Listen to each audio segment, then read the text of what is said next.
Hello and welcome to BYJU'S IAS. First up, an important announcement. We provide traditional classroom coaching to civil services aspirants in Delhi, Bengaluru, Hyderabad and Chennai. Since 2013, we have been successfully running our IAS tablet learning program, wherein we provide the students a Lenovo tablet. This Lenovo tablet is preloaded with our recorded lectures, and the entire syllabus related to both prelims and mains is covered in this tablet lecture program. Apart from the tab, we provide the books, we provide test series, we provide mentor support to all those aspirants who have subscribed to this program. Now, it gives me immense pleasure to announce another program, Learn from Home. Beginning tomorrow, 1st April 2020, we are going to teach the civil services aspirants live on our platform. So apart from traditional classroom coaching and the tablet learning program, now we have another program where we would be teaching the aspirants live, morning, evening, and over the weekends. The first two classes shall be free for all of you. The link is provided in the comment section. Please fill in your details and you can attend the first two classes free. And beginning tomorrow, morning, we are going to teach you Indian polity. I'll be taking these classes. In the evening, we are going to teach you geography. So if you want to subscribe to this program, fill in your details and give a kickstart to your IAS preparation. Now let's get started with the analysis of today's The Hindu newspaper, beginning with a news item on page number 1 of the Delhi edition of The Hindu relevant for prelims. Migrant workers given mass disinfectant bath in Bareilly. But let's look at what was sprayed on migrants and is it safe? The chemical sprayed was sodium hypochlorite solution. It is basically a bleaching agent, and this solution is also used to sanitize the swimming pools. If you look at this chemical releases chlorine, and it is this chlorine which is a disinfectant.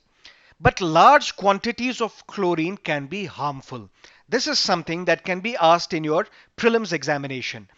For example, a 1% solution can cause damage to the skin. If it gets inside the body, it can cause serious harm to your lungs as well. And at the same time, this sodium hypochlorite solution, it is corrosive as well. So ideally, where should this solution be used? This solution should be used to clean the hard surfaces. For example, floors.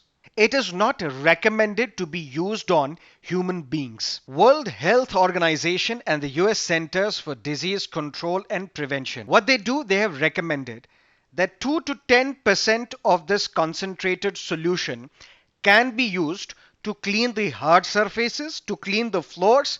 And if it is used on the hard surfaces, these surfaces will be cleared of any presence of this novel coronavirus, but only to be used to clean the floors, to clean the hard surfaces, that too in a well ventilated area. It cannot be and should not be used on humans. Let's look at something else. Ventilators. Everybody almost seems to be talking about the shortage of ventilators. So you might expect a question in your prelims examination or mains examination in GS paper 3 about ventilators. What are these ventilators? These ventilators, we also call them respirators. These are mechanical devices that help a patient breathe when they are unable to do so on their own. If I were to ask you, what do we breathe? We breathe in air, but this air is only 21% oxygen. What this ventilator does, it takes this compressed gas, oxygen, and mixes it with other gases. These ventilators, they allow you to artificially push in certain required amount of oxygen into the patient's lungs. And then these patients can breathe. But the question you might be asking is, why do we need ventilators for COVID-19 patients? In extreme cases, these patients suffering from COVID-19, they also have interstitial pneumonia, which means this virus, it causes inflammation. Where? In these bronchioles. Now, what are these bronchioles? These are basically air passages inside your lungs. Inflammation is caused not only in these bronchioles but also in alveoli. And what are these alveoli? These are tiny sacs to which the air is delivered. So when there is inflammation in alveoli as well as bronchioles, it basically means air cannot get in or get out of the lungs, which means the patients will have to work harder to breathe. This is where the ventilator is used. So what this ventilator does, mechanically, it pushes the compressed gas, oxygen and other gases into the lungs so that a patient is in a position to breathe in and breathe out. Now let's look at another news on page number 10, relevant for your prelims.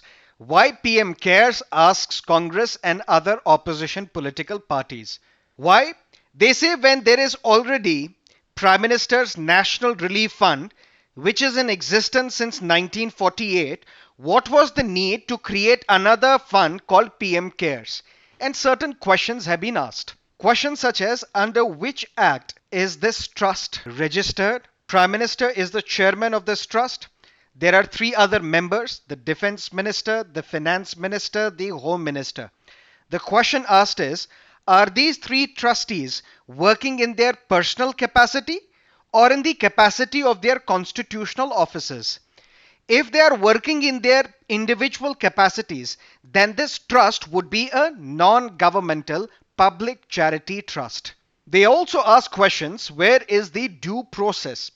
And please understand, these are not my questions. These are the questions raised by the critics and the opposition political parties. Where is the due process in obtaining registration under Section 12A and 80G of the Income Tax Act? Which means, if an organization is registered under Section 12A of the Income Tax Act, that means all the income of this organization or this trust is tax-free. This trust is exempted from paying tax. And under 80G, all those who have donated to this trust, their donations are also exempted from income tax. They can claim exemption from income tax, which means if the government wants non-citizens to contribute to this trust, then this trust should get an FCRA license, which is Foreign Contribution Regulation Act. So a lot of questions have been raised against the setting up of this another trust, despite the fact that we already have Prime Minister's National Relief Fund, and this fund has an unspent balance of 3,800 crore.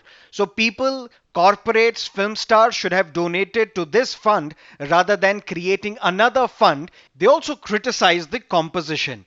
Why is it that civil society members or the leader of the opposition in Lok Sabha or Rajya Sabha are not part of it?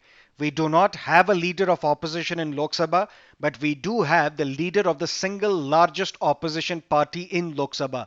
So such individuals should also have been included in this trust. That's what the opposition has to say, and that is what you need to understand from this newspaper article. If you look at today's editorials and columns, there is nothing new. No new content has been added. It's basically the repetition of what we have been discussing over the past few weeks. So a civil services aspirant can skip all the editorials and columns in today's newspaper. Let's look at the practice questions, first for prelims and then for mains. Question number 1. Which of the following are the left bank tributaries of the Kaveri River? Harangi, yes. Hemavati, yes. Shimsha, yes. Lakshman Tirtha, no. It is a tributary of the Kaveri River, but it is a right bank tributary of the Kaveri River. So C is the correct option, 1, 2 and 3. What is the context? In today's newspaper, there is an article, Kaveri and its tributaries look cleaner as coronavirus pandemic puts a halt to pollution. All these tributaries are mentioned here. Let's look at question number 2. Consider the following statements regarding OIC. The OIC is the second largest intergovernmental organization after the United Nations, correct? The membership is spread over 4 continents. Yes, Asia, Africa, Europe, and South America. India has been an observer state since 1985. No, India is neither a member nor an observer. So A is the correct option, 1 and 2 only. Question number 3. Attorney General of India. Consider the following statements. Number 1. The term of office of the Attorney General is 5 years. No, there is no term defined for Attorney General in the Constitution of India. Second, he has the right to take part in the proceedings of both the houses of the parliament. Yes, he can participate. He can also become a member of parliamentary committee, but his term is dependent upon the pleasure of the president. He is debarred from private legal practice. No, this statement is incorrect. He can practice private legal practice as well. So which of the above statements are correct? Two only. A is the correct answer. Question number 4. What were the objectives of the introduction of permanent settlement in Bengal and other regions of India? Number 1. Increase in agriculture productivity. Yes. Provide stability and certainty in income to the company. Yes. Creation of a wealthy and loyal class to the company. Yes. All these statements are correct. Question number 5. With reference to exercise Shakti, which of the following statements are incorrect? It is a joint naval exercise between India and France. It is an exercise between India and France, but not naval, but military exercise. So first statement is wrong. Statement number 2, the exercise will showcase its naval dominance over the entire extended area of the Indian Ocean region. This statement is wrong. Again, it's a military exercise. It's not a naval exercise. The exercise focuses on counter-terrorism operations under the United Nations mandate. So only statement 3 is correct, but the question is asking which of the statements are incorrect. So 1 and 2, A is the correct answer. Mains based questions. Question number 1. How does patriarchy impact the position of a middle class working woman in India? Question 2. Why do some of the most prosperous regions of India have an adverse sex ratio for women? Give your arguments. That is it from our newspaper analysis for today. Thank you for being with us. Have a great day.